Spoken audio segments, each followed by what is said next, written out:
அடுத்தபடியாக தனது யதார்த்தமான நடிப்பாலும் வெள்ளந்தியான பேச்சாலும் தமிழ் ரசிகர்களின் மனதில் என்றும் ஓனராக இருக்கும் டக்ளஸ் அண்ணன் கஞ்சா கருப்பு அவர்களை பேச அழைக்கிறேன்.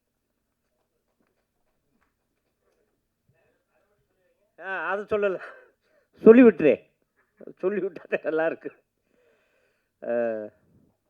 மேடையில் அமர்ந்திருக்கும் இயக்குனர், என்னுடைய உறவினர், அதே மாதிரி என் பக்கத்து ஊர் ரோபோ சங்கர் அவர்களுக்கு படத்தில் ஹீரோவாகத்தே இருந்திருக்காரு.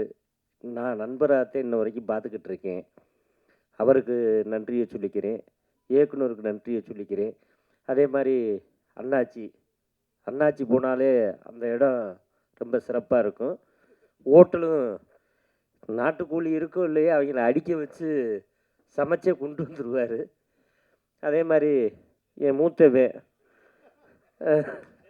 பெரியவே மோகன் வைத்தியா, அவனுக்கு நன்றியை சொல்லிக்கிறேன். அதே மாதிரி மீஜர் ராஜேந்திரனே, அதே மாதிரி கோவை பாபு, அப்புறம் ராஜா, இது கேமராமேனு எங்களை ரொம்ப அழகாக அந்த படத்தில் காட்டியிருக்காரு. நீங்கள் பேசுகிறதாங்க டைலாக்கு, டைரக்டர் எழுதி கொடுக்குறதா பேச மாட்டியே, உங்கள் நோக்கத்துக்கு பேசுகிறீ அப்படின்னு சொல்லுவார். வில்வில் சாரை பற்றி நான் இங்கே நிறையா சொல்லணும். ஏன்னா நல்ல ஒரு மனிதர். ஒரு மணியாக இருந்தாலும் ஃபோன் எடுத்து, அண்ணே உங்களுக்கு சாப்பாடு வந்துருச்சா, நீங்கள் சாப்பிட்டீங்களா அப்படின்னு கேட்பார். அப்போ நான் சொல்லுவேன், அவர்கிட்ட நிறைய குறைகளை சொல்லுவேன். எனக்கு சாப்பாடு வந்துருச்சு, மோகன் வைத்தியா பெரியவனுக்கு தான் சாப்பாடு வரல, வேகமாக அவனுக்கு கொடுத்து விடுங்க, சண்டை போட்டுக்கிட்டு இருக்கேன் அப்படின்னு சொல்லி நான் சொல்லுவேன்.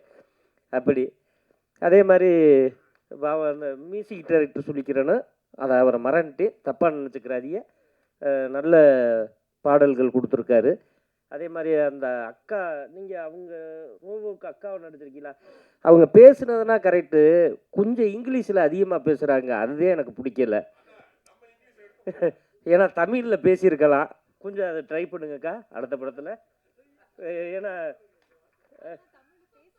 பேசினியே கொஞ்சம் இடையில இங்கிலீஷ் வந்துச்சு. ஏன்னா இந்த இங்கிலீஷ் வார்த்தை எனக்கு அலர்ஜி.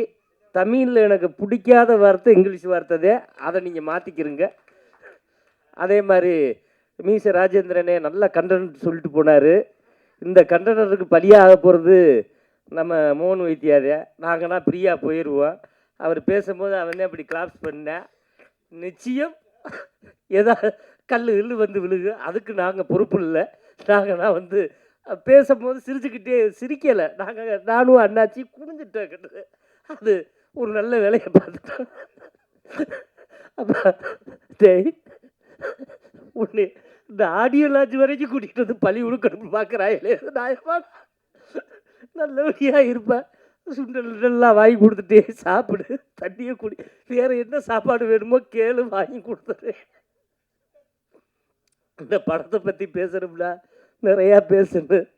ஏன்னா வில்வின் சாரோடைய மனைவி வந்து ப்ரொடியூசராக இருக்காங்க.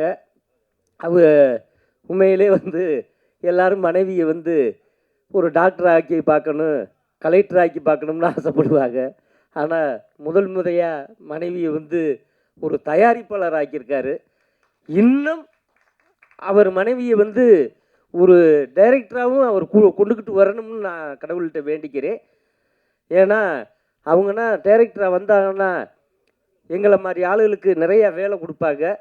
எனக்கு கொடுக்குறீங்களோ இல்லையோ, என்னுடைய செல்லமானவன் மூத்தவனுக்கு மோகன் வைத்தியாவுக்கு நிறையா படம் கிடைக்கணும்னு நான் அந்த கடவுள்கிட்ட வேண்டிக்கிறேன்.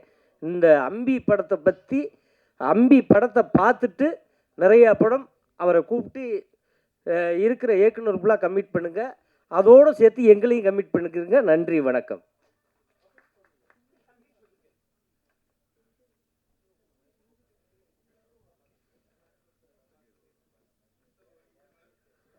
Thank you sir. அடுத்தபடியாக அம்பி படத்தோட பிஸ்னஸ் கோஆர்டினேஷனுக்கு